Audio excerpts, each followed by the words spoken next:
എന്നെയും ബഹുമാനപ്പെട്ട എന്റെ കഞ്ഞി ഹസ്ബൻഡ് വായിക്കുവാൻ സ്വന്തം വൈഫ് എഴുതുന്നതെന്തെന്നാലേറെ അരിശത്താൽ ചൊല്ലിടുന്നു ഹൗ ആർ യു.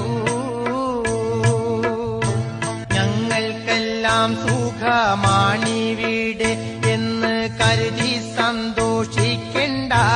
കാലമാട നിങ്ങൾക്ക് അവിടെ പോവല്ലാത്ത ബിസിയെന്ന് കേട്ടപ്പോ കലികായേറി. തിരുമൊന്ത കാണുവാൻ ഒരുപാട് കൊതിയുണ്ട്, രാകുകയല്ലാതെ വേറെന്തു വഴിയുണ്ട്. ഹനുമാന്റെ പടം കണ്ട് മോനെന്നും ചോദിക്കും, പാപ്പന്റെ ഫോട്ടോല് കാണുന്നത് പൊന്നുമ്മ. അതു കേട്ട് ഞാൻ ചിരിക്കും. പാടച്ചോ